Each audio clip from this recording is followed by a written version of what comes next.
2024 alone, Usaid allocated about 8 billion USD to sub-Saharan Africa, with health programs taking up 73% of the budget. The rest goes to economic growth, democracy, human rights, governance, peace, security, and education. Well, for the better part of the week, Kenyans have been discussing about the Usaid and the impact that it's going to have upon Kenyans or upon the activities and projects that are sponsored with the Usaid in Kenya. Remember, President Donald Trump introduced a raft of measures after being sworn in, and he said he's going to bring about changes in American policies, especially towards the foreign policies, and among them was the Usaid. We cannot afford to remain quiet when things are going south or when things have taken a nosedive, especially because of the Usaid. A very warm welcome, guys, to my channel this afternoon, and if it is your first time on my channel, could you kindly spare a moment of your time and just hit that subscription button and put on a notification bell so that when I do subsequent videos, you'll not miss out. Upon President Donald Trump being sworn in, he said he's going to reintroduce a raft of measures to implement the promises he made, or the manifesto he promised Americans during his campaigns. Remember, Donald Trump has said that he's going to focus on the immigration or illegal immigrants, and he's going to make sure that they're going back to their country or they are shown the door. And true to that, so many immigrants are being shown the door currently, are being deported to their various countries. Also, Donald Trump promised to withdraw the US from the World Health Organization, and he has done exactly that. He has withdrawn US from the World Health Organization, although there are some rumors that because of the pressure he's facing from their country and other countries as well, he's going to review the withdrawal, and maybe America is going to join back. Besides that, also Donald Trump promised that he's going to cut off the USAID fund. The focus of my video this afternoon, because apparently, like in Kenya, USAID has employed more than 40,000 directly. They've been employed by USAID, and more than 300,000 are benefiting indirectly from the USAID. This tells you that the impact that the withdrawal of the USAID from Kenya is going to have upon the Kenyan country. Recently, former President Uhuru Kenyatta said that African countries should learn to live within their means, or should cut their coat to their sizes. He said that because the US has withdrawn the USAID, African countries should be innovative and come up with a way of mitigating the impact of the USAID. And so many leaders disagreed with him, especially Makueni Governor Mutula Kilonzo said that he totally disagreed with the former president, a video that I'm going to play shortly. And let's face it, folks, USAID has its own fair share of negative and positive. It has also its own challenges.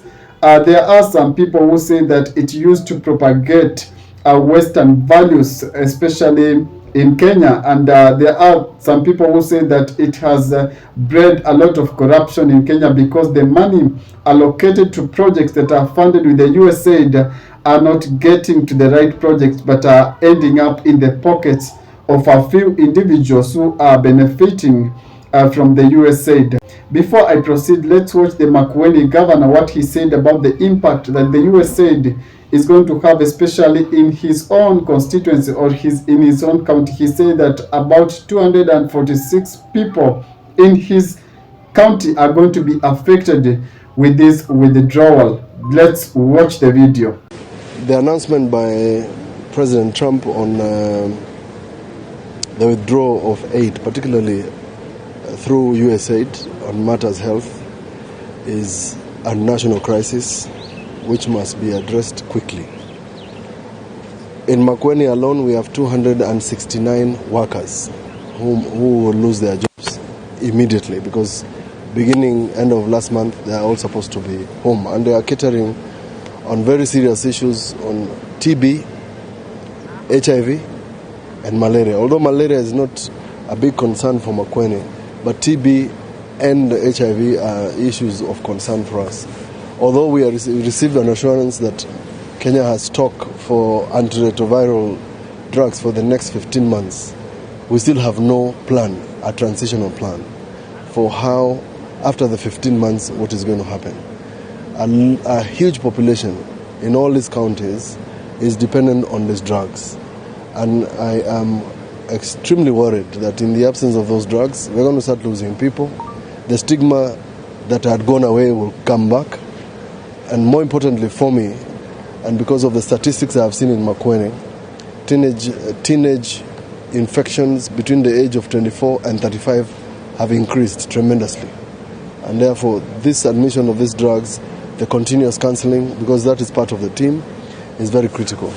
The Council of Governors have had a discussion, and I hope that discussion can be fast-tracked very quickly to national level, because 54,000 Kenyans are going to lose jobs. And a host of hospitals, some in Makueni, will most likely close because they are losing up to 10 members of staff or nurses that were under the American program.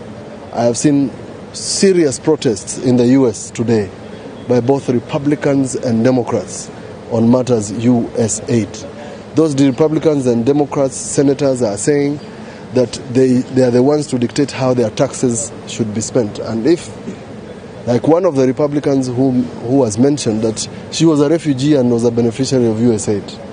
I mean, if they are saying that, we should speak even louder and say that it is against human rights to withdraw such services without notice. We don't know what we're supposed to do. And strictly speaking, it's not because we wanted, they were helping. And I think that the national government ought to find a method, a diplomatic method with the President of America and the American administration to have a transition. That transition will save lives. And that transition will give us an opportunity as a country to find another method. I disagree entirely with President Uhuru Kenyatta, because if that was his thought when he was president of Kenya, he should have said so when he was president. He can't say so when he's out of office. And he left us with all these deals. These deals were done when he was in office. And therefore, he can't laugh at us, because I think the president was laughing at us. And he was laughing at people he used to serve. The people who are being assisted and are alive because of the antiretroviral drugs since 1990. We can't laugh at them, and I've seen them. So this is a matter of concern. Health is a big issue, and I think that as a nation, we must come together, close ranks beyond our little parochial politics, and discuss the matters of health. According to the good governor, he said that Kenyans should make some noise. Kenyans should not remain mum, especially with the withdrawal of the Usaid, because it's going to have a serious implication on the Kenyan economy, especially the job market. So many Kenyans are going to be affected, considering that so many projects in Kenya are sponsored with the Usaid. Thank you for watching my video this afternoon, guys. And if it is your first time on my channel, could you kindly just spare a moment of your time and hit that subscription button before you sign out, so that when I do videos like this, you'll not miss out. Once again, thank you for watching. Have a lovely day.